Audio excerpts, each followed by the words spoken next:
Sorry, everybody. I was just trying to get my slides in the queue. Which one should be up again? Is it the presentation deck final?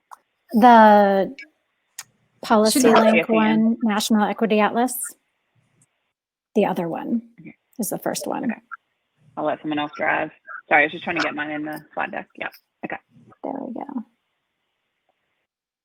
All right. I believe that we are live, everyone. Yes. Okay. Hi, everybody. Thank you for joining our session today, focused on equity and data. I am Sarah Truhaft, Vice President of PolicyLink, and I have the pleasure to be your moderator as well as the first presenter on this panel. So let me tell you how this will run. Each of the presentations are about 20 minutes, and I would like to have time for Q&A, so we'll kind of converse amongst ourselves. I will try to not go the full 20 minutes so there can be time for questions, and hopefully each person can do the same. The panelists are, after me, will be Mark Brenman, and he will be speaking about reducing, thanks Mark, yeah, reducing police violence. And I'll let each of them introduce themselves more fully, but just to give you the lineup here, the next presenter will be Melissa Lee, and her presentation is titled Connect Collective Action Guide to Equitable Decision Making. And then after Melissa is Amy Hahn Nelson, and her presentation is titled Centering Racial Equity Across the Data Lifecycle. So we're all new to this system. I'm brand new to this system, but we're gonna hopefully I know that we will have excellent presentations and hopefully have some good Q&A with you as well today. So with that, my presentation is on the National Equity. I oversee the National Equity Atlas Partnership, which is a partnership between PolicyLink and the Equity Research Institute at the University of Southern California. And our mission of the National Equity Atlas is really equipping movement leaders and policymakers with actionable data to advance racial equity and shared prosperity. We recently just relaunched the National Equity Atlas with updated data, new tools, and a racial equity index. So I encourage you to go online and explore it there. But for today, I'm just going to take you through a presentation. I didn't want to do the risky thing of going live. So I have some slides to share with you, kind of our approach to using data for building community power and advancing racial equity. So this is just I just described to you what the National Equity Atlas Partnership is. So I won't reiterate this, but I would say we do really three things in partnership. One is tailored data analysis for community partners to inform their equity initiatives and campaigns. Two is producing research on equity to inform the debate and get equity into the debate. And then three is democratizing data via online data tools such as the National Equity Atlas and the Bay Area Equity Atlas.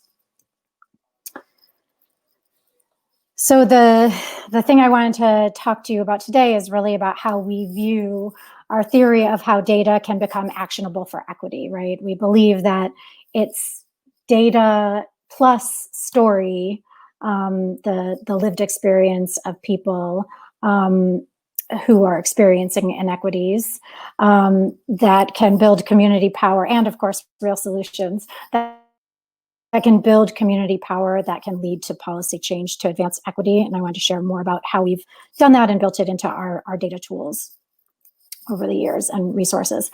So we have a strong focus on narrative and story throughout our data tools, which you've probably seen if you've gone on to the National Equity Atlas or the Bay Area Equity Atlas.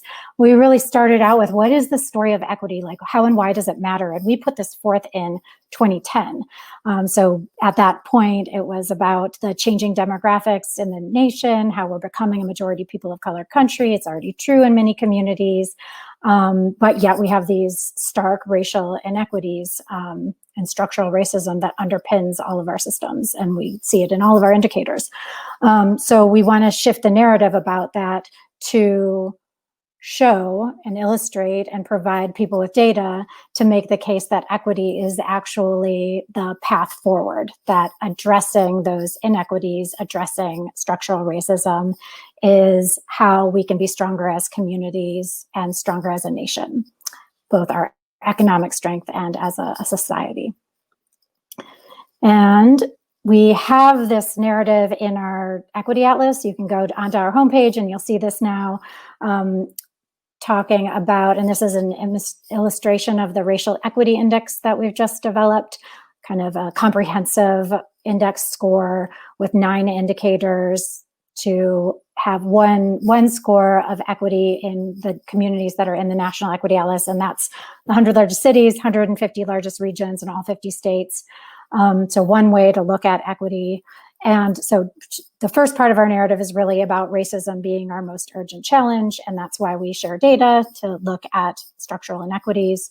The second point in our narrative is around demographic shifts, around the face of America changing, how communities are changing, how do we ensure that everyone can participate, prosper, and reach their full potential. And this is showing the projected share of people who are people of color, who will be the projection of 2050, what will look like. And then the last part of the messaging framework is really around equity being the key to our prosperity. And one way that we've done this in different ways and made the case in different ways, but one thing we've done is look at, well, if we didn't have disparities on our indicators, specifically looking at race, the income disparities by race, if we closed those gaps and we didn't have those disparities, how much stronger would we be economically? And we find that it's $2.4 trillion nationwide per year, that gap. So it's a huge cost that we're all paying because of discrimination and barriers that we need to dismantle. So how do we embed this sort of narrative into our work? First, I want to share a little bit of the work we've done with campaign leaders, and I'm going to draw pretty heavily on our work with tenant organizers. So looking at indicators of well-being around housing, housing security, eviction risk, housing burdens, paying unaffordability.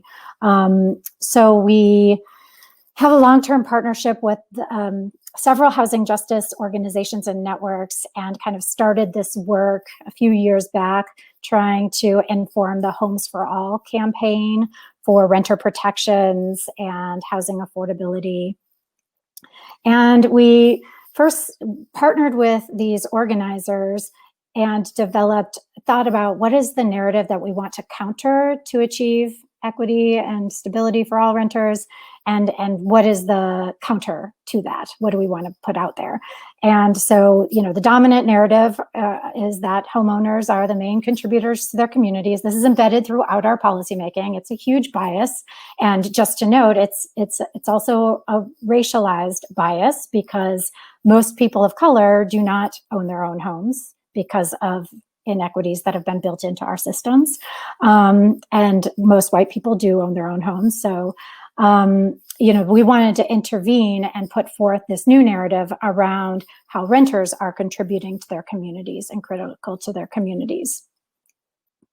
So we worked with the Right to the City Alliance to produce fact sheets, and we wanted to intervene by creating a data product, which were fact sheets that during organizing events, and they were getting ready to do a Renter Week of Action, and the advocates and organizers wanted to also have data to insert into that conversation and to have in their hands when they were going to talk to policymakers about the issues and why they should support tenant protections like just cause for eviction and legal assistance for eviction and those sorts of things, rent regulations. So we produced fact sheets for about 40 places, really leveraging data to support this narrative around how renters are key contributors to their communities. And if they were only paying what they could afford on rent, then they'd have so much more resources to spend on other household needs like childcare, transportation. And because of renters, and especially lower income renters and housing burdened renters, are more likely to, people of color are more likely to be burdened. Black and Latinx renters, and especially women of color. If you address these issues, then that will increase racial equity. So that was our kind of one of our forays into producing data products that are putting forth a new narrative that is empowering, an equity-focused narrative, and empowering advocates with data to make the case for the policy changes they seek. And we continue to do that. We most recently, I'm going to go kind of quickly through this, but we most recently and now are in the thick of producing a series of fact sheets around the eviction crisis that is, we're about to face an eviction crisis because the moratoriums that we put in place at the start of the COVID crisis are expiring. So we've been working with tenant organizers and advocates and coalitions to develop analyses of eviction risk. Who's at risk? How many people are at risk in your community? What does that look like in terms of the race and gender of those who are at risk? And what do you need to do about it? So we first produced it for Contra Costa County Coalition in the Bay Area, the Raise the Roof Coalition. They used it in their advocacy, were actually successful to extend the eviction moratorium. We'll need to go back. They'll need to go back to continue to extend it. And now we're producing them for states and counties across the country.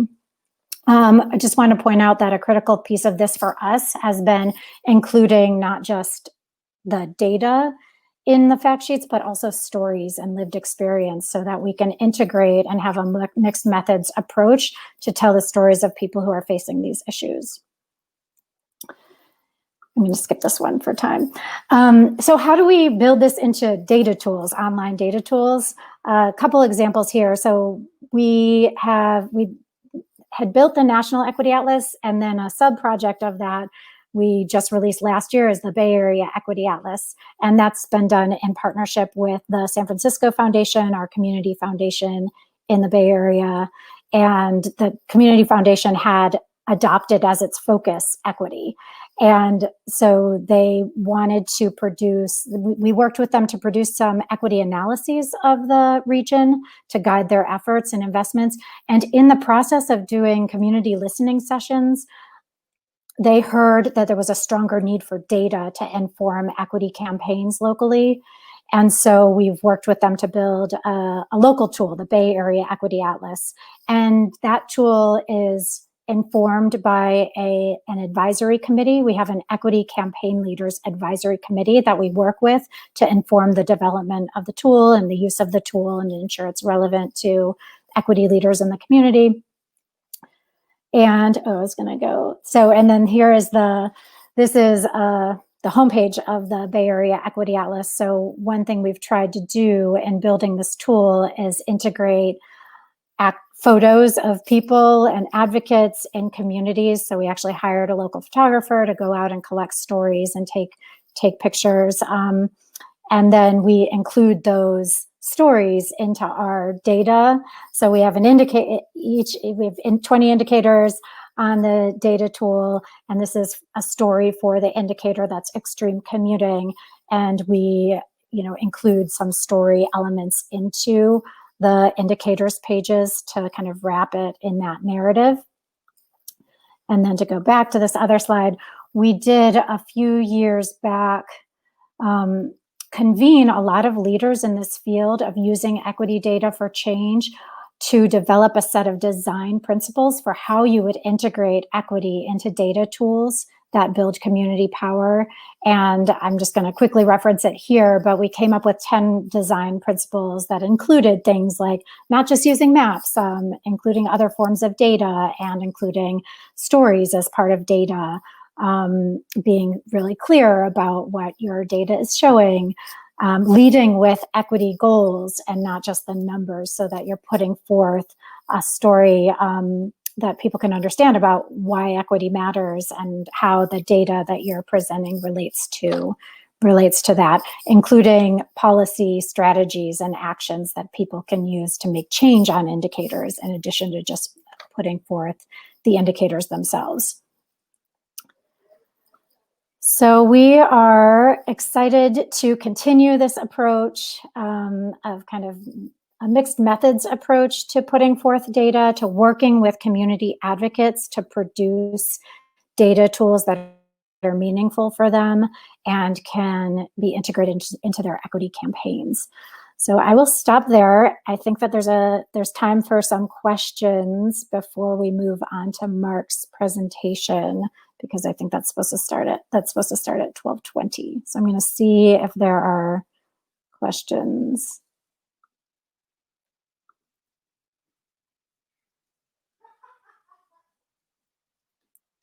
Okay, if you have any questions, please type them into the chat.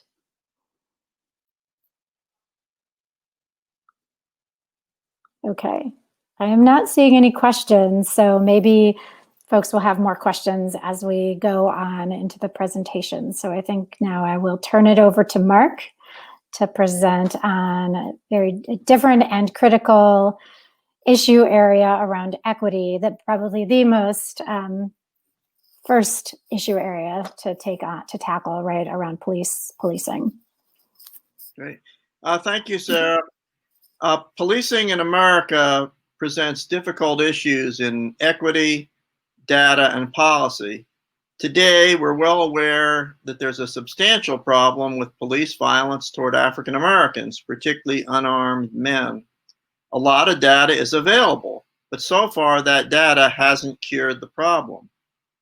The data has been gathered through personal stories, media articles, official reports, forms, police body-worn cameras, dashboard cameras on police cars, surveillance cameras, and victim and bystander cell phone videos.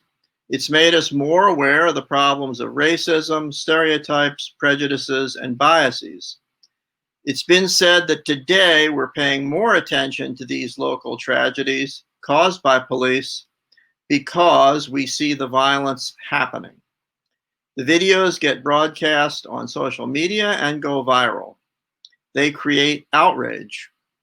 As we've seen in several months of demonstrations, many Americans of all races and ethnicities want new, better public policy and implementation to curb this unwarranted police violence.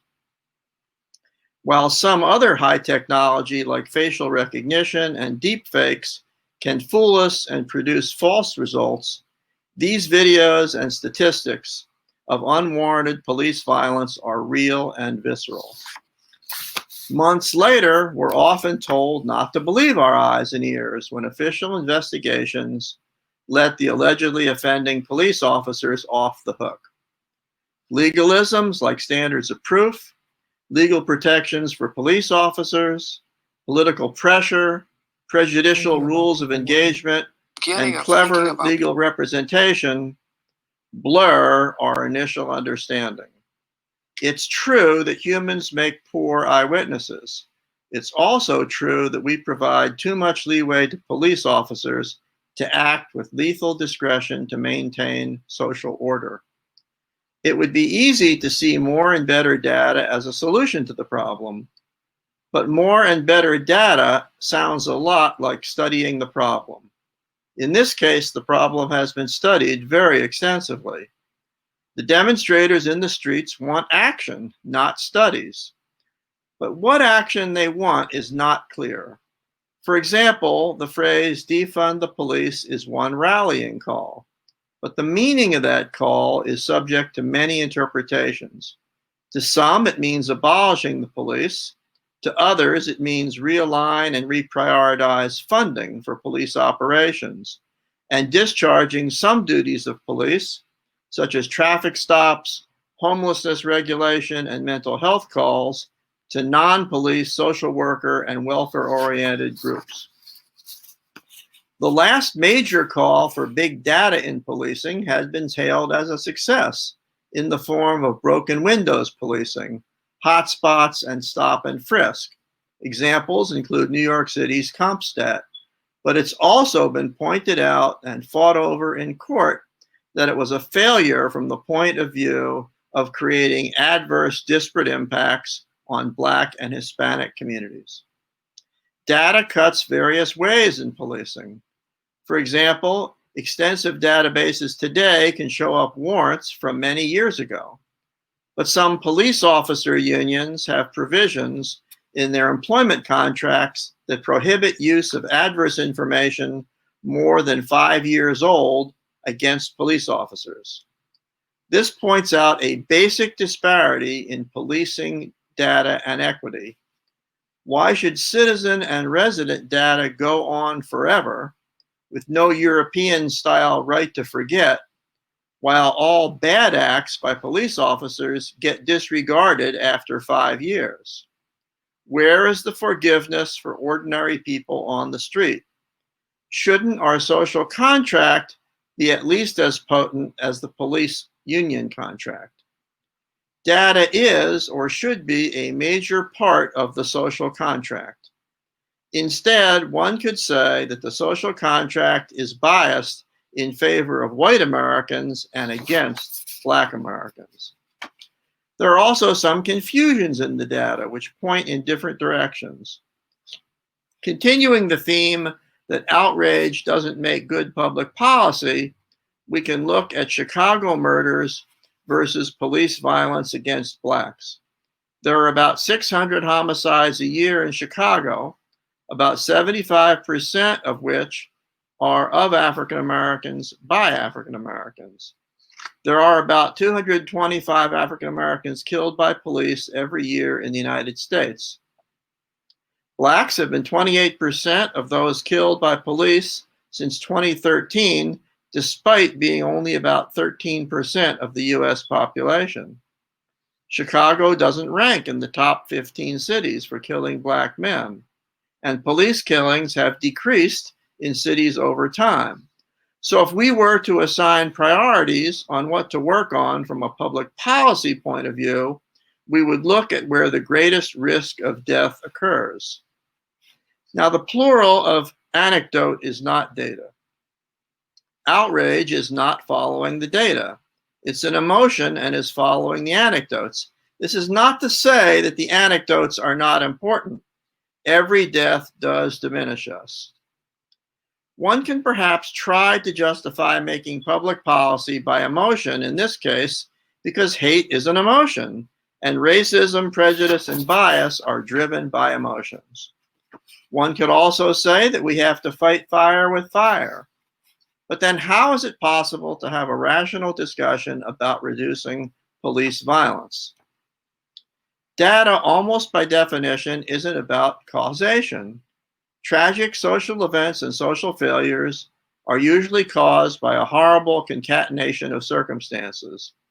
A major way to prevent tragic social events is to break their chain of causality. Data can help pinpoint where it might be possible to break those links. With both police and Chicago violence, a major link is the number and lethality of guns. Concentrating on such common factors can help reduce, eliminate, and ameliorate more than one social problem at a time. But is this pinpointing just academic? Since legal constraints prevent doing very much about guns in America. We not only have to identify the weak link in the chain of causality, but also the legal link that can be broken. To create good public policy, data has to be accompanied by the will of those in charge and through changed and better actions of people on the front lines. An example of the misuse or misapprehension of data is the excuse often given by police for why they feel they have to take quick and decisive action in regard to misbehaving people. They claim that their job is dangerous and they have to protect themselves. But the statistical reality is that policing is barely in the top 10 of dangerous jobs in America. Other more dangerous jobs are lumbering, farming, construction, and coal mining, for example. So just as outrage is not a good driver of public policy, nor is fear, especially when that fear is not justified. But overall, fear has become a driver of public policy in America ever since 9/11. To address that fear and the reality, there are concrete and implementable recommendations for reducing police violence and brutality. There's more work to do in collecting statistics, but defunding, if it's construed as abolition, is probably too much. Realignment of priorities and shedding some responsibilities probably makes sense. The problem of unwarranted violence against African Americans has been with us for over 400 years, and it comes to the surface attention of whites every few years, and too little is done about it. One reason is that a substantial number of the almost 19,000 US police departments are disconnected from morals, ethics, humanity, cultural competence, and their surrounding communities. America still suffers from the vestiges of slavery, Jim Crow, white supremacy, institutional racism, and discrimination. The disparities between white and black communities in wealth, education, health, housing, and incarceration are large. Is it surprising that sometimes vulnerable and marginalized communities become angry and rebel? These rebellions can be understood as complex, deliberate mechanisms through which the desperate seek political resource they can't get by other means. By understanding their texture, hopefully elected officials and policymakers can hope to find solutions that improve upon past failures. Currently, the pandemic is making conditions much worse. In addition, police departments have organizational culture problems, as well as procedure and practice ones. Police unions help to cover up for improper police officer acts. Recourse to guns is too common instead of de-escalation, mediation, and communication. Many African American communities feel they are over-policed, that is to say, that the police pay too much attention to their communities. Police officer demographics don't represent the communities policed. The legal standards for justifying police violence need to be changed to provide less of a shield for misbehaving police. Police action records need to be released to the public. That is to say, data in the sunshine. Police cameras need to be used more and turned off less. The videos need to be released to the public. Applicants for police officers need to be tested for racism, authoritarianism, and high control needs. About 80% of police departments already use psychological tests, but clearly they're either the wrong tests or the results are not used for employment decisions. It's possible that the wrong people are doing police work. Men who feel inclined to feel under fatal threat and misperceive reality and with high control needs. Again, this is a data gathering enterprise with the data being psychological information on police officer applicants. There also need to be civilian review boards with decision and not just advisory authorities. We members of the public bear some responsibility because we want the police to maintain social order and social control. We ask police to do too much, such as be mental health responders and treat homelessness and alcohol and drug abuse. A major role of the police should be engaging with the public and not alienating people and communities. Cultural competence may help overcome police stereotypes about the criminality of Black communities. In classic strategic planning, we talk about what to stop doing, what to do more of, and what to do less of. Clearly, if an organization is being overtly discriminatory, it should stop doing that. But most of us aren't overtly discriminatory, so our connection to the larger society must be producing the discriminatory effects or disparate impacts. It helps to start by admitting there's a problem. Like all societal problems, they're complex, with connections, externalities, spillover benefits for some people, historical antecedents, and complexities. America still suffers from the vestiges of slavery, Jim Crow, white supremacy, institutional racism, and discrimination. So where's the causality for police violence? If the violence were random, then many fewer African Americans would be victimized. Clearly, many of the actions of police are wrong. But when we discuss African Americans, we need to be clear that there are outsiders in some of the demonstrations who have caused violence. Historically, these outsiders have included anarchists, who are mostly white and young, who believe the system must be destroyed. Evidence is also starting to surface of white supremacists and other extreme right-wing groups infiltrating the demonstrations. Excuse me.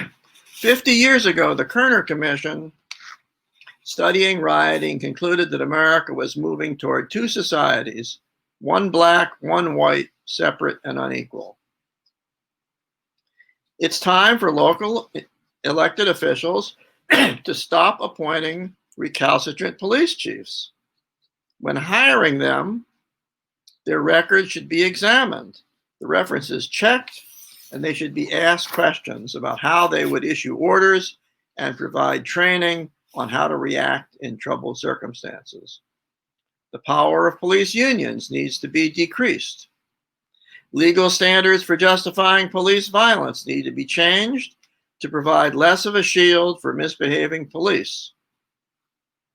More racial diversity on police departments will help, but studies show not by much, unfortunately. Hiring more female officers can help. Studies have shown that female officers are less likely to use excessive force. Now, in Deborah Levine's in my book, When Hate Groups March Down Main Street, on community response to neo-Nazis and extreme right-wing groups, we include a chapter on what police departments can do with recommendations. Bigger issues for us as the larger society include each of us teaching our children well and instilling good morals, ethics, and values about equality and fairness. We can set an example by treating everyone fairly. In the workplace, we can become advocates for diversity, equal employment opportunity, and affirmative action. We should contribute to the campaigns of those running for office who are interested in moving these recommendations ahead and support civil rights enforcement agencies. We can work at a local level to create civilian police review boards that have real power over the police. When the paradigm shift to seeing police work as maintaining social control happens, a major role of police should be engaging with the public, not alienating people. We can engage in trust-building exercises to try to heal the gap between the African American community and the police. There's a slowly emerging procedural fairness methodology of policing that emphasizes real-time explanations to civilians of why the police are taking action. We need to deal with the concept of contempt of cop, where police feel that anyone who talks back to them is challenging them. We need to deal with the stereotype of the criminality of Black communities that can affect a police officer's decision to shoot a suspect, including using racial bias training. So in traffic stops, which is a major problem, does the color of a driver tip the observation toward a perceived need? At what point does the police officer make a decision to shoot his gun? Each decision point can be examined, and where discriminatory decisions are made, we can look for ways to break that chain of causality. Currently, many African American parents give their children the talk, telling their children to be extra careful around police, exercise extreme caution when dealing with them because the police are fragile or have impaired decision-making abilities and are fatally equipped with lethal force and the so-called right to use it. Police, like gun owners and users generally, need to take on more responsibility for their decision-making. There needs to be more hesitation and de-escalation and more use of alternative dispute resolution. Daniel Kahneman writes about the approach of thinking more slowly in the book, Thinking Fast and Slow. We need more avenues to resolve perceived disputes that don't involve criminal laws. An ideal today is democratic policing, a concept developed by scholars, which refers to the police being held publicly accountable, subject to the rule of law, respectful of human dignity, and who intrude into citizens' lives only under certain limited circumstances.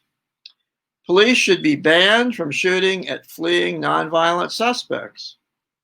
A formal inquiry should be included on every firearm discharged by police. Officers who fire their weapons should be interviewed afterwards by a panel of experts.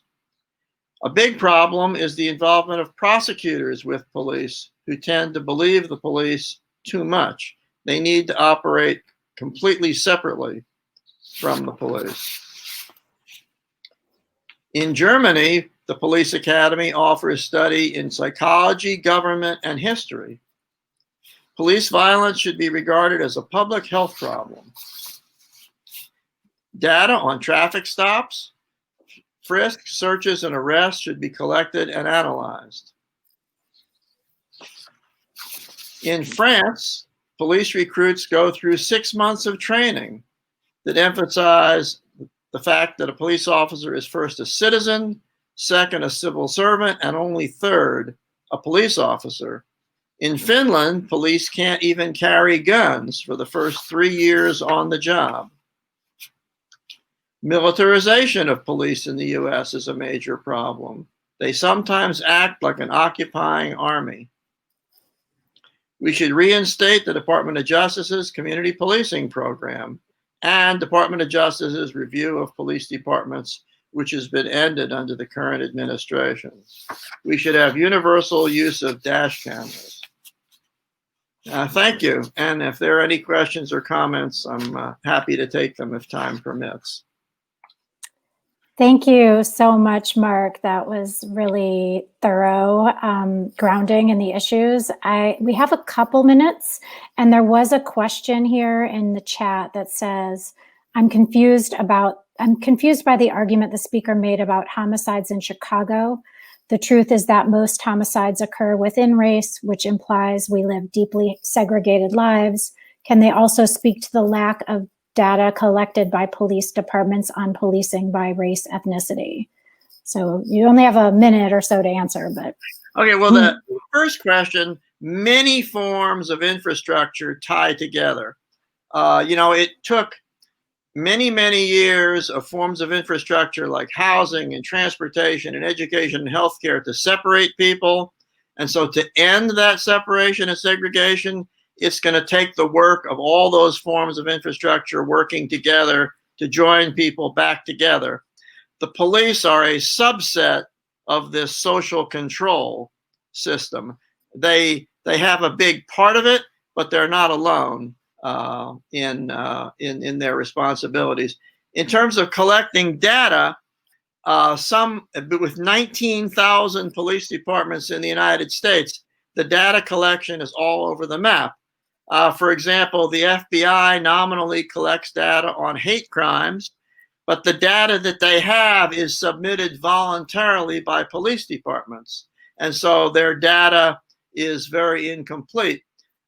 Sometimes on a ground level with traffic stops, when police departments have been subject to lawsuits or monitoring by the Department of Justice, they then are required to collect data on traffic stops. But one of the essential problems with data and race is who's making the decision as to what to put down on a form. In the federal government, the rubric is a person is whatever race they say they are. But how is a police officer to know that if, say, a police officer is filling in a form during a traffic stop? So there are many problems in terms of data collection, and that's one reason why this issue is so often driven by anecdote and tragedy rather than by good data. Thank you. Yeah, definitely. I am going to shift us to the next presentation. We have actually two speakers. I had mentioned that it was Melissa Lee, who would be presenting on Connect Collective Action Guide to Equitable Decision Making, but she is co-presenting with Bobby Hill. So I'm going to go off camera and mute myself now and turn it over to them. I'm excited to hear your presentation. Okay, great. Thank you so very much.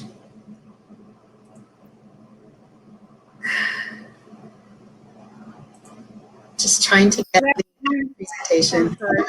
Good afternoon, everybody. We're delighted to be here today and share our presentation, Connect Collective Action Guide to Equitable Decision Making.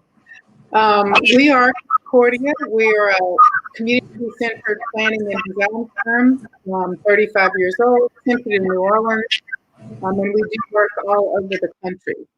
I want to introduce my co-presenter, Melissa Lee, who is a senior project manager at Concordia for planning and engagement, and I am a partner at Concordia. With an entire nation reeling from worldwide pandemic, economic insecurity, and facing institutional racism head-on, this is the time for collective action for equitable decision-making. We'd like to start with the question, what is the cost of not engaging the end user? We love this image because our experience consistently over the years tells us that most people see outreach or community engagement as something that's just horrible to face, as you see in this image. And no matter where you come from, if you are a municipality or you are a school district or something like that, and you are required to engage the community, without having the skills to do that in a way that is really productive, what typically happens is that people come to a meeting and they spend a significant amount of their time yelling at you and complaining. On the other side of the fence, if you're the community member and you participate in an engagement, it is often the case that decisions have already been made and people are just there to present that information to you for feedback, quote unquote. So we have learned over the years how to rethink what that looks like. And while there is more data available to people, our experience has told us that there is hidden data within a community that can only be found through this level of engagement. Melissa? Yes, thank you, Bobby. So we want to ask you directly. We want to hear from you. We need help answering this question. We're going to pop up a quick audience poll. I'm going to do that momentarily. Here we go. Hopefully the poll is up. So we want to know, again, what is the cost of not engaging the end user in decision making? Your first option is not allowing for complexity, meaning when we don't engage, we don't adopt the complex systems of influences and decision making found in community. We don't consider the cultural context in which people implement solutions. The second being not cultivating local leadership, which bypasses the opportunity to cultivate community interest and those that lead change. Third is not applying an equity lens upstream, or in other words, not applying an equity lens at the very beginning of the process, especially in the places where a community makes critical decisions. Fourth, not able to build momentum. Early wins help a community build a narrative of success and enable community members to see each other and to see that their engagement matters. And lastly, not able to manage through change, or the inability to manage how various community members react to change in ways that they operate and how they partner, how they collaborate in funding opportunities, and etc. So take a few moments, make your selection, only pick one. And I'm going to close the poll if ready, and we're going to see what the top choice is.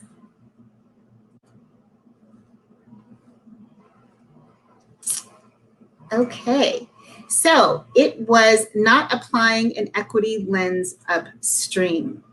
This is an excellent choice. And again, we know that sound data collection centered by the input, the participation, and the reflections of a community only strengthens research and data collection design. It advances equity and inclusion and improve policy impact.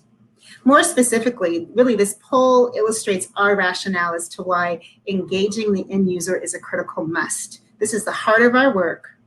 But since we only have 20 minutes in front of you, let's get into the how. Bobby? You're on mute, Bobby.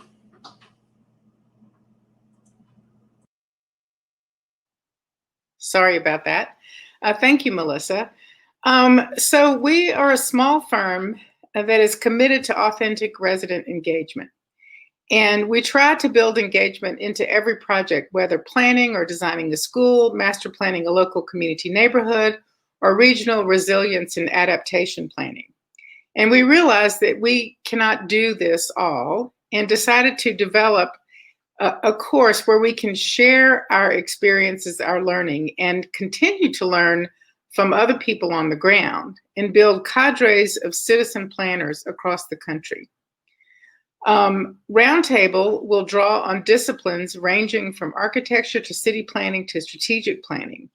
And Roundtable is grounded in our decades of experience developing resident-centered processes that break down the boundary between professionals in the community. This prompted, our experience prompted this development, and our work really strives to center the end user in the decision-making where they live. Fundamental to the Roundtable is a curriculum with 6 ethics associated with resident-centered engagement, and these are front and center in the work that we do.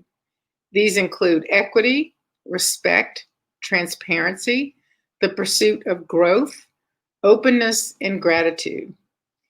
And we find that continually recognizing and elevating these ethics and principles is critical to not only a successful engagement, but actually building strength and leadership and equity across communities.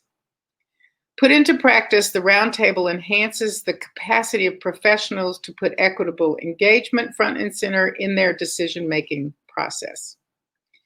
In addition to that, we have a tool that we have developed over time called our Nexus Framework and Community Mapping. We have developed evidence-based and backed planning tools that puts the engagement of the end user at the center of achievement. This one such tool here, that is our framework, we call Nexus. It organizes our work and our research and our data holistically, addressing the needs and the goals of individuals, communities, and the broader environment. This framework consists of 6 domains: social, educational, cultural, organizational, economic, and physical, through which a project can be organized holistically. Before we begin a project, we use this nexus to map the context of a community by exploring each domain as it relates to its ecosystems. We want to understand for ourselves, and we want community members to understand a clear picture through data, through mapping of these domains, so that we can understand foundationally where a community exists, and then use that to enhance assets and determine the needs that a community must address. Melissa? Yes, so to illustrate this point, let's imagine that we've been charged with documenting how decision-making happens in community A, B, and C. Who's making local decisions? Who's setting the agenda and priorities? Who's influencing culture? This is a sample worksheet of our Nexus framework at work, how we explore the Nexus domains through data combined with authentic engagement. We've captured data indicators, the places where you might find them, and the majority of these are cultural and economic organizations that may elude publicly available data sets, initial key takeaways, and then a rating of how community A, B, and C is performing in each domain.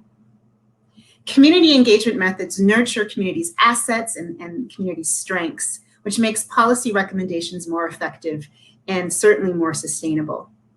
What you'll see in this slide illustrates the next important step in the Nexus data collection process, and that's mapping community assets.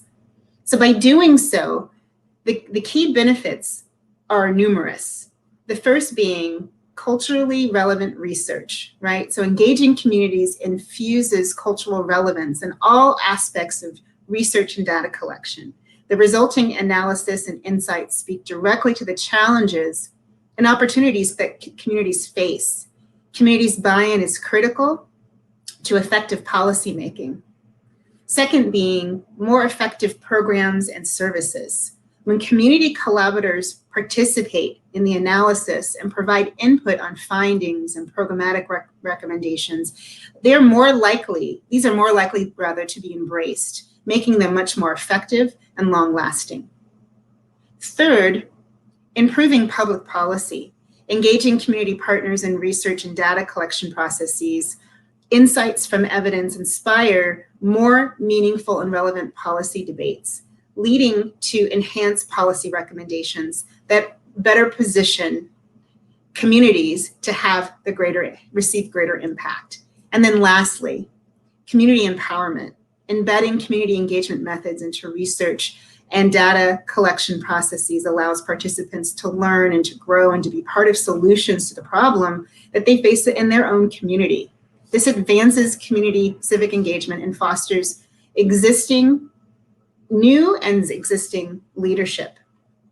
Bobby has something very special to share with us. So as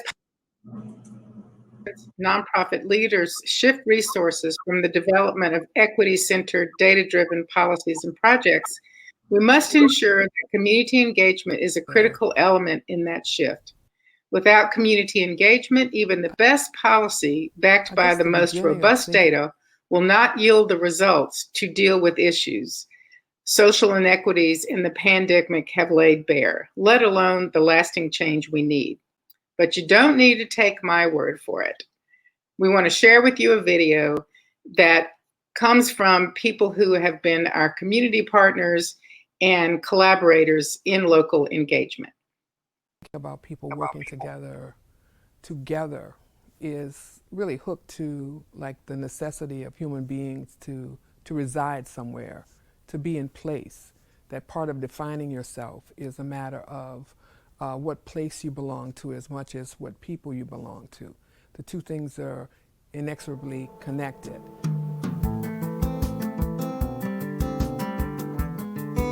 They wouldn't come out to meetings because a lot of times, because of what had happened to us, they had meeting fatigue. But they would come sit on my porch, or they'd catch me in the street. Now tell me what they said.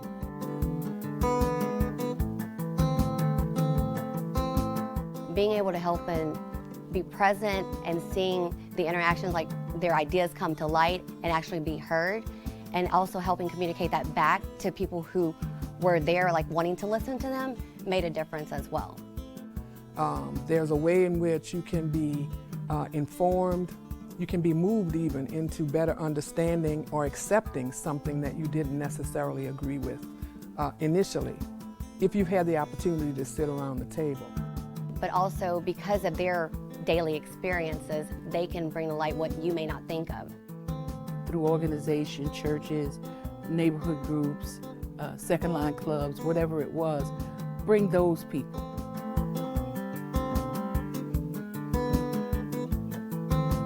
You know, there's that old saying about where there's a will, you know, there's a way. And I think that when I think about us here in America and the aspiration that democracy is, that it is really about the notion of setting loose a will for good that is going to catch like everybody.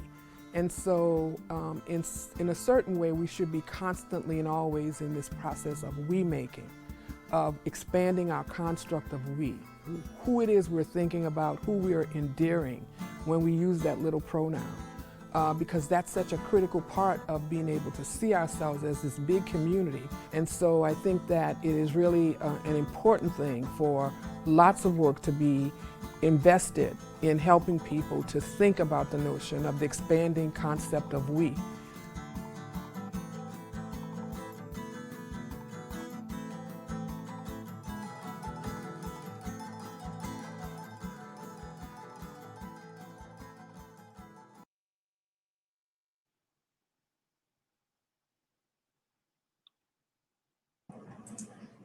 Thank you for indulging us in that. Before we close, we hope that after our talk, you have a greater sense of the skill sets and the steps that it takes in democratizing research and planning efforts. So we'd love to hear from you in a closing poll. I've just published the poll, and the question is, how ready do you feel to advance the conversation of equitable decision-making? So your options are ready, I'm ready and equipped. Yes, but I feel ready, but not so equipped. Getting there, I need more time to grasp the concepts, and not ready. So I'm just going to keep it open just for a few minutes, or moments rather, not minutes, a few moments. Okay, I'm going to close the poll. Oh, I'm sorry, responses are still coming in. Just a few more moments. Bobby, you're going to be pleased, as I am. See a few more responses coming in. Okay, so I'm going to officially close the poll, but I think we're all going to be very pleased. So the majority of us answered yes, but I feel ready, but not quite equipped. What do you think about that, Bobby? Well, it's very encouraging that people feel like this is something that is important and something that they would be committed to doing. What we say to people when we do this work and when we train people in our roundtable course is it just takes practice, practice, practice. And as Carol said in the video, where there's a will, there's a way. And we hope that this course will advance that quicker for people because of our experience over the years. And we have learned so many things. We oftentimes say, we have scars all over us, we just hope we don't have them in the same place. And so we want to share our learning with others. So as I said earlier, we can have a cadre of community citizens who are able to contribute in a way that's meaningful, because we know when that happens, much better results take place, and that we will be increasing and living in a democracy that we all desire and we know needs a lot of help at this point in time. So thank you so much for the opportunity to share with you today. And maybe we have 1 minute, I think.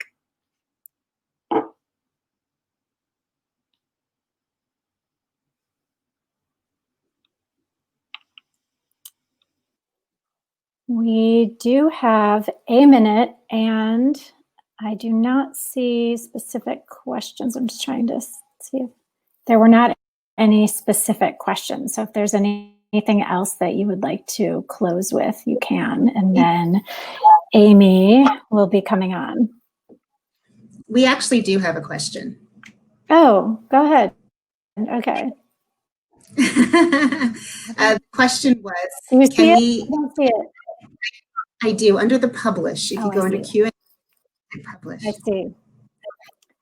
May Can I we read take it? the roundtable course remotely? Oh, sorry. So the question is, can we take the roundtable course remotely? Can you send us information about the course? I'm sorry, I did not mean to interrupt you.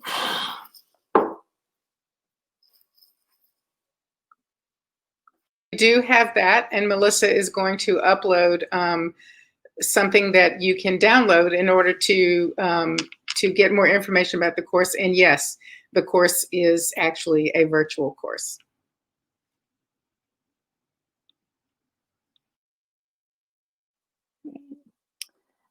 Thank you so much.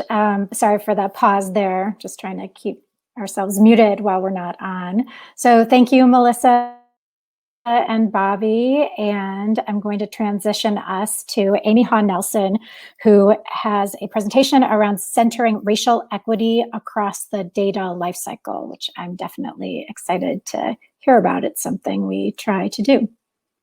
Amy? Yeah, hi everyone. Thanks for having me here today. All right, is my sound all right? Going to assume yes. Okay. So I am, oh, that slide's gone away. There we go. Okay. I am,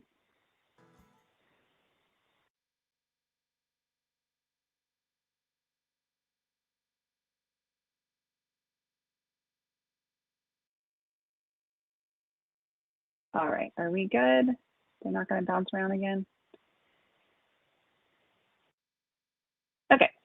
I am here, I am from an organization called AISP, Actionable Intelligence for Social Policy. We are an initiative out of the University of Pennsylvania, and we do a lot of work with state and local governments, and we support collaboration and responsible use of data, generally for program and policy improvement, research, evaluation, things like that. So this project here that I'm going to tell you about right here is a labor of love. It has been a very long labor of love, several years in the making, and it just happened to be publicly released the morning that the large social unrest began on May 29th. If anyone remembers that day, that was Friday morning, and there were protests in almost every large city across the United States starting that evening that continued, still continuing, at least in my community. So it's a very timely resource, but it's one that we have been in, in process for several years, actually. So just a little note on the process. We run a technical assistance program and a network of sites across the United States who are actively working to integrate administrative data. So we generally support sites who are integrating cross-sector data. So think like health and human services and public instruction, or housing data with education data. So cross-sector, we cross legal data owners. And these are sites that regularly integrate and share data for specific purposes with strong governance.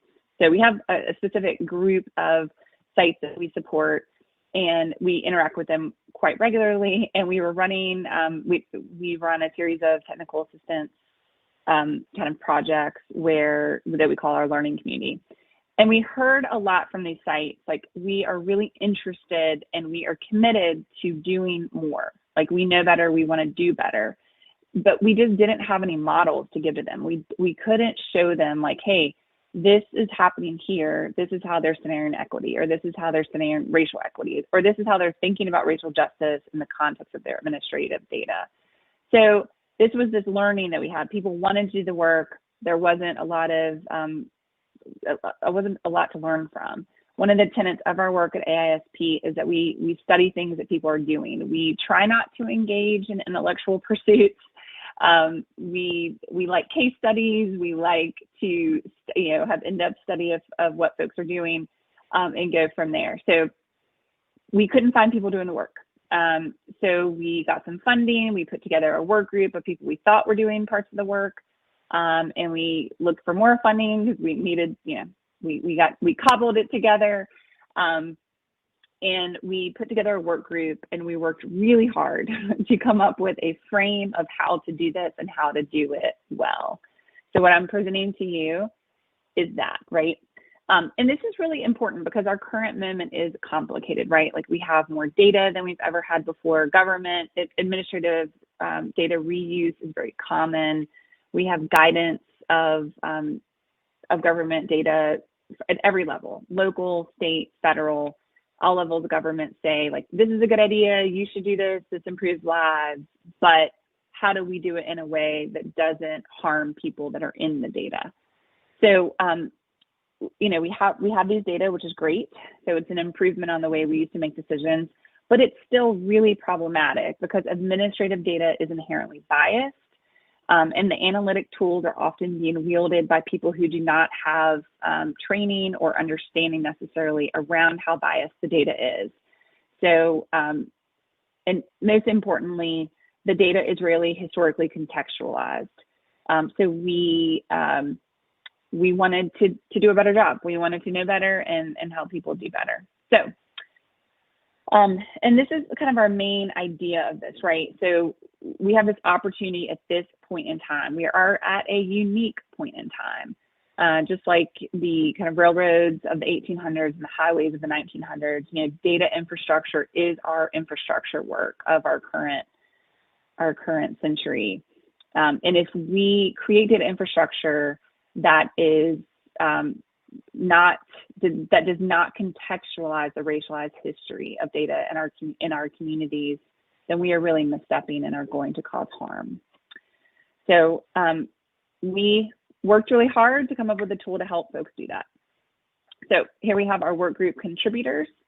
It is a range of folks. We very intentionally tried to have a diverse audience or diverse group of contributors from across the United States, across different levels of government, and different kind of pieces of this work, right? So we have some folks that are university-based, but most people are very location-based, site-based, or agency-based.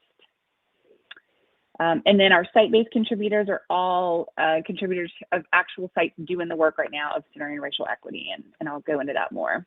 All right, so the big question is, where do we need to center racial equity, right? Where does that happen? And the simple answer is everywhere, throughout all parts of this cycle, at every stage of using data, we should be centering racial equity. And I'll go into that more in detail in just a moment. So overall, the way we led with the work is we tried to create some broad statements of things we strongly encourage and strongly discourage. And believe it or not, this was really hard to do. We intentionally put people in a room and with a lot of coffee and muffins. This is when you could do things like that pre-COVID. We put people in a room and pretty much said, we want us to come to agreement on these statements, these belief statements. And that was really hard to do because we had intentionally brought people to the work group that believed really different things around data. We had 30-year veterans of government agencies who had never really thought about these issues. And then we had several community advocates that are were very successful in interrupting administrative data reuse because they thought it was unethical. So this was hard to do, but we did it, right? So over several in-person sessions and countless virtual interactions, email, check-ins, phone calls, Zoom calls, all of the above, we got to these agreed upon statements. So we strongly encourage participatory governance, as we've heard from our previous presenters today, is really important. A term that is not our term, it's called social license. It's a term that's frequently used outside of the United States. And it pretty much says like the agencies, the people using the data have license, like they have trust, trustworthiness, and credibility to use these data for good. And then the other piece is we really believe in a developmental approach. So start small and grow. Please don't start with predictive, analytics. Please start with like tally mark charts or the crosstabs, the statistical version of that. So start appropriately developmental approach. So walk then run, right? Crawl, walk then run kind of thing. And then this was also really hard. We discourage, right? So this is the types of data use that we discourage. We won't say never, but you would have to have a really interesting and unique context to allow this kind of data use to be broadly viable. So broad access to linked data, data use for any kind of like enforcement or investigation against residents. Generally speaking, we don't support use of predictive algorithms without a lot of guardrails around that. And we go into that quite a bit within the toolkit. And then the other one is just use of linked data with patterns of institutional racism. So law enforcement, we specifically called out, and I don't have to go into that because Mark did an excellent job explaining why we think some of that data is probably not fit for wide use. All right, we also do a lot of framing within the document. We have a lot of graphics. This is just one example of ways to think about data. So we like to think about data in ways that, look at benefit versus risk. This is just one example of a graphic that's within the toolkit that we think helps stimulate these conversations. And again, we don't say green is always go and red is always stop, but this graphic is meant to be a discussion piece. So here, if we generally say, like, if it's high benefit and low risk, go for it. If it is high risk and low benefit, you should probably pause and in some cases just not do it. And here's another example of framing that we like to use in trying to build understanding around this.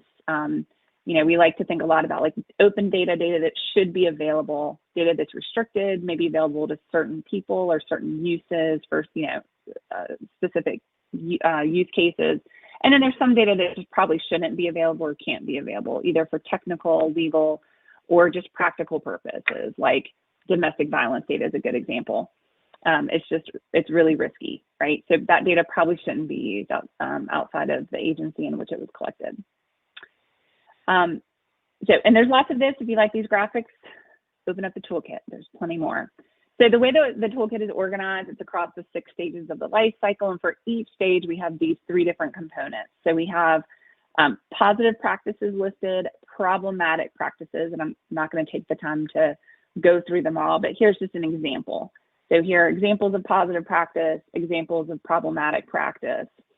And then each one of these is also followed up with what we call a work in action. So here is a real life, like right now happening example of a site grappling with centering racial equity in planning.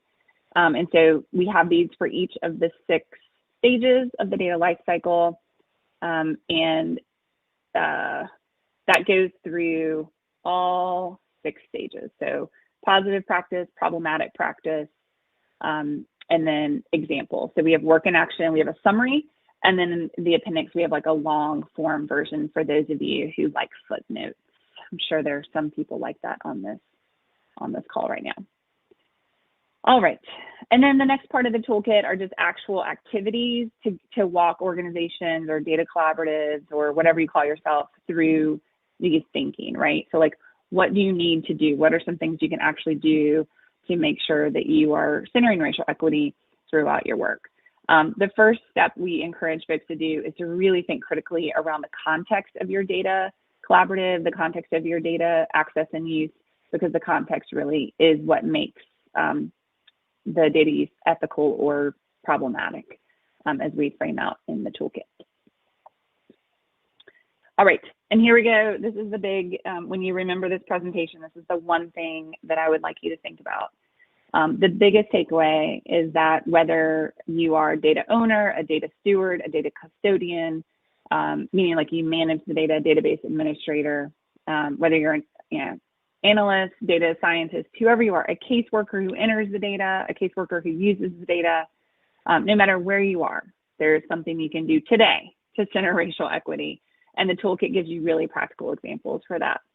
And I'll also say, I don't think I mentioned earlier, the toolkit is based out of real life experience. So every example that's in the toolkit is either positive or problematic, is something that a member of the work group has actually experienced, something that someone has seen. Again, we don't like to engage in intellectual, considerations. These are all real life examples that folks have seen and we've cataloged. All right. And so just so you know, this is never ending work. The work for racial justice, the work for racial equity is unfortunately seems, never ending, and this is the same. So our next steps will, we already have a list of things we would change about this toolkit, even though we just released it at the end of May.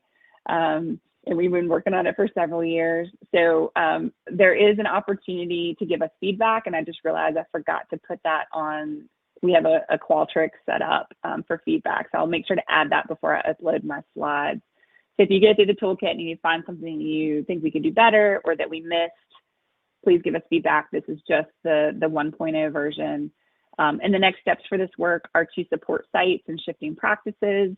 We have a pretty broad dissemination strategy right now. We're trying to get this in front of people. And then most importantly, we're already thinking about updates, right? So think about your own organization or agencies you work with, how you're doing this well, and then tell us about it so we can share the good work and get other people doing this work differently. And that is all. Any questions? Don't see any questions on the.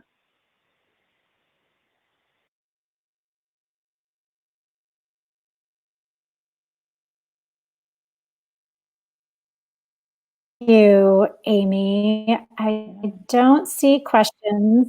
I invited folks to ask questions, but I will give you one or ask you one, which is if you could share an example of a lesson learned or a specific example of how decisions changed based on integrating a racial equity lens into data integration. Oh, one. Sorry, we have, through every stage, there's a little bit of everything. I mean, I would say for us, I think a lot about data collection. In my previous role, I spent a lot of time doing that and also just collecting data myself at an agency. I would say one simple thing to think about is the need for aggregation sometimes, and then the need for disaggregation if you're thinking about a racial equity lens.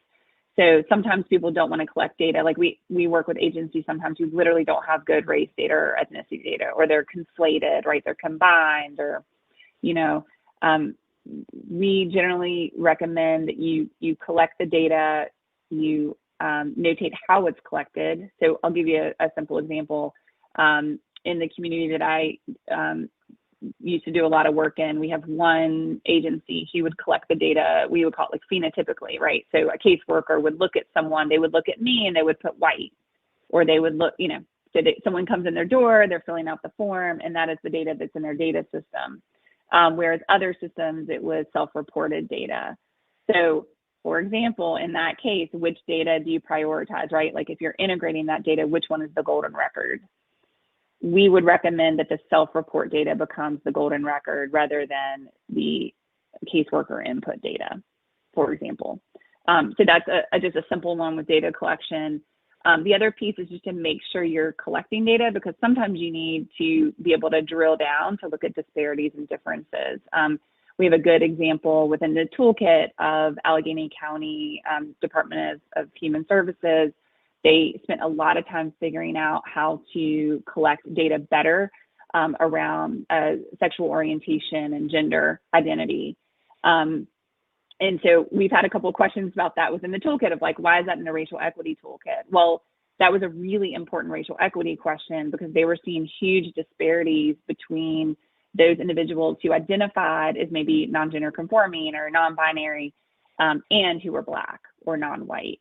So being able to collect data and really look at it in different ways is critical for any kind of racial equity lens or look at or anything.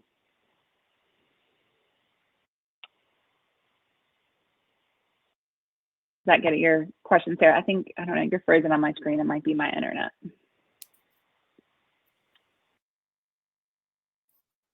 Yes. And I was to take myself out. So there were, thank you, example, I helped ground it.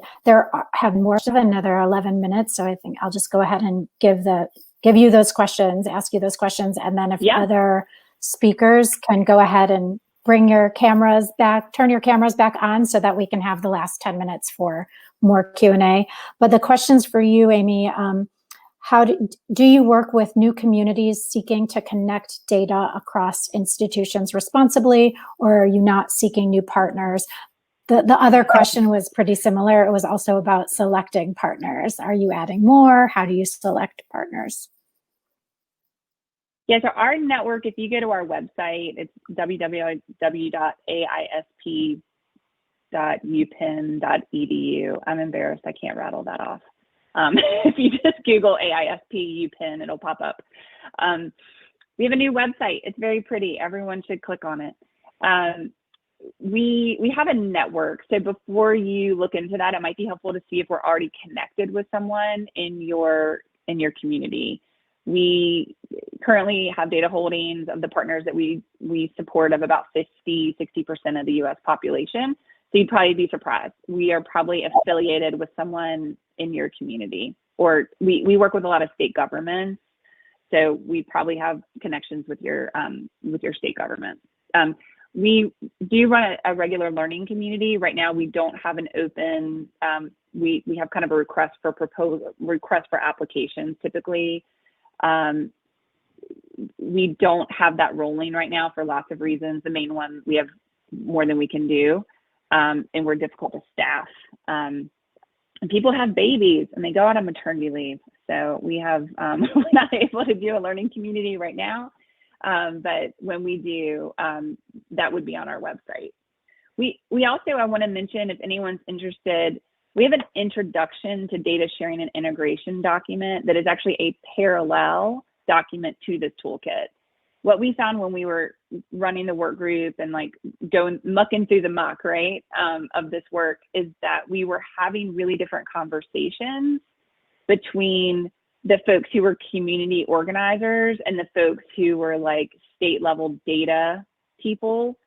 And so we had to have a way to bridge those conversations. And so we have a parallel document that we released at the same time called the Introduction to Data Sharing and Integration document, and that is on our website. And that would be a really great place for folks to start if you are interested in learning more about how to do this well with a strong ethical framework around it.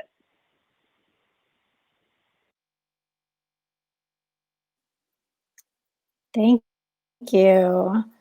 Another question has come in that is really applicable to everyone on the screen right now, Melissa, Bobby, and Amy, which is somebody who works for a new foundation in Ontario, Canada, that funds the nonprofit sector. She says, we're about to start work with many partners to develop a data strategy for the nonprofit sector there. Any general advice for centering equity in high-level strategy? Looking forward to reading the toolkit. And I guess I'll just start. I think that we represent really different like points in the spectrum of supporting nonprofit and government. Amy spoke a lot to government institutions in integrating an equity approach to data. And so from my perspective, we work a lot with organizers and advocates. So thinking about how your strategy builds capacity and increases capacity of those organizations to access equity data to inform their work on the ground. So that's one thing. And then I don't know if Melissa, I have thought, Bobby, who wants to? I'll let Melissa and Bobby jump in. Otherwise, I have a thought. Okay. I would say that. Why don't you go ahead and then we'll see.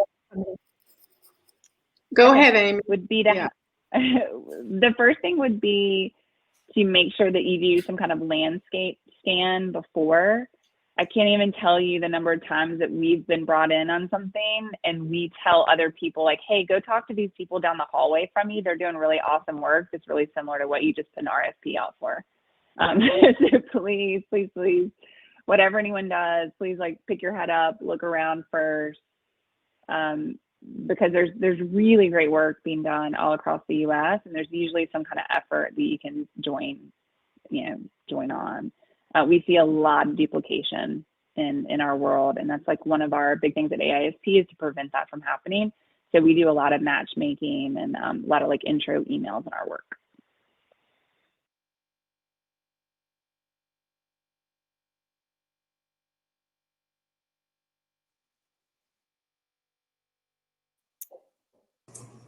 Bobby, do you want to? Bobby, were you to address that, Jen? Or Melissa? Go ahead, Melissa.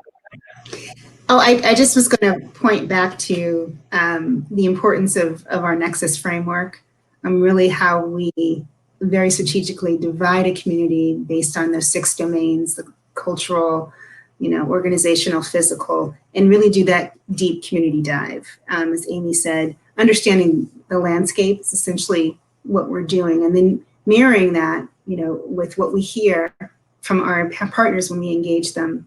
How well do these organizations or entities meeting the need or not, and then creating some sort of assessment based on that. Bobby, did you want to elaborate? I would also add that, what we do initially is also look for who might be local partners in helping us get our hands on a variety of data. In New Orleans, we're fortunate to have the New Orleans Data Center that does amazing work, and oftentimes, through university partners, and really any and all ways that we can find what we can find and then bring that to the community and if you will, do some ground truthing, because as we said earlier, we know that there's hidden data that's embedded within people's on the ground community knowledge, and we want to make sure to capture that as well.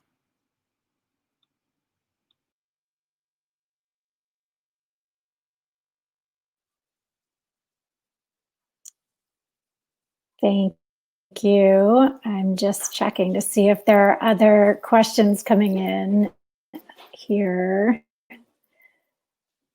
And Melissa, you seem to be better at spotting them than me.